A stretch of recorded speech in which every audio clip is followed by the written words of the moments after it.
तेरे घर में राजा बेटा आएगा, राजा बेटा। शाहरुख चाहिए कि सचिन चाहिए? बधाई हो आपके घर में बेटा पैदा हो, बधाई हो आपके घर में बेटा पैदा हो। ये कोई बोलने की बात है? बच्चे का जन्म चाहे लड़का हो या लड़की एक उत्सव की तरह होता है। वो खुशियाँ तो लाता है लेकिन साथ में थोड़ा कन्फ्यूज़न भी लाता है। प्रॉब्लम क्या है, इंडिया में जब ऐसे कन्फ्यूज़न की स्थिति होती है तो लोग ऐसे लोगों की एडवाइस लेते हैं जो एडवाइस देने के लिए क्वालिफाइड नहीं होते हैं। कुछ घरों में बच्चों को नहलाने के लिए और मालिश करने के लिए मासी को बुलाया जाता है और वो कुछ गलत एडवाइस देती है, और मैंने बहुत बार इस गलत एडवाइस की वजह से बच्चों को नुकसान होते देखा है। तो आज हम न्यूबॉर्न मतलब ताज़ा जन्मे बच्चे की कुछ ऐसी अवस्थाओं यानी सिचुएशन के बारे में जानते हैं जिसको इलाज की ज़रूरत नहीं है और वो बिल्कुल नॉर्मल है। पहला है मस्टाइटिस नियोनेट्रम, मतलब कि लड़का हो या लड़की, बच्चों की छाती पे छाती का डेवलपमेंट हो जाता है, छाती थोड़ी बड़ी हो जाती है। वो सेकंड थर्ड डे के बाद चालू होता है और कुछ हफ्तों में अपने आप चला जाता है, उसमें किसी ट्रीटमेंट की ज़रूरत नहीं होती है। लेकिन हाँ, अगर आपके घर में मासी आती है तो वो बोलेगी कि इसमें से दूध दबा के निकाल देना चाहिए, ये लगाओ वो लगाओ। इसी हफ्ते मैंने ऐसे 2 बच्चे देखे हैं जिनमें दबा के दूध निकालने की वजह से अंदर इन्फेक्शन हो गया हो और उनको इलाज की ज़रूरत पड़ी हो। तो इस मस्टाइटिस नियोनेट्रम में किसी दवा की ज़रूरत नहीं होती है। बच्चा जब माँ से अलग होता है तो हम कॉर्ड को काटते हैं और वो कॉर्ड 7 से 10 दिन में बच्चे में निकल जाती है। उस पर कुछ लगाने की ज़रूरत है? नहीं, उसमें बिल्कुल भी कुछ भी लगाने की ज़रूरत नहीं है।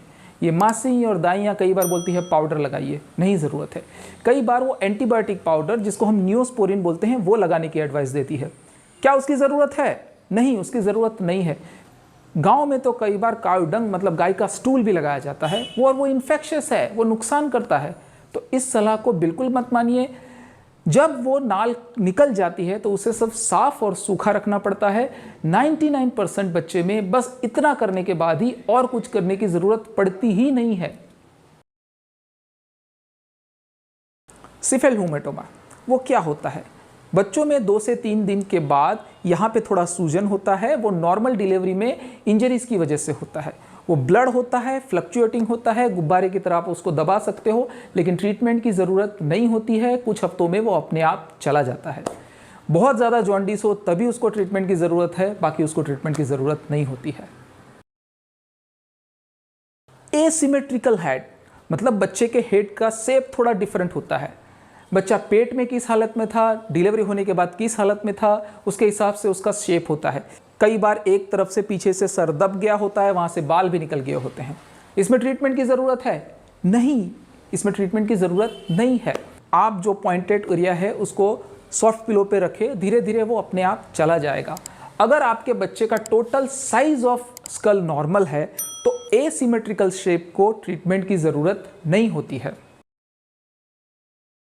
क्रेडल कैप, क्रेडल कैप क्या होता है कि कुछ बच्चों में यहाँ पे थोड़ा सा निकलना चालू हो जाता है, सीबोरिक डर्मेटाइटिस जैसा होता है।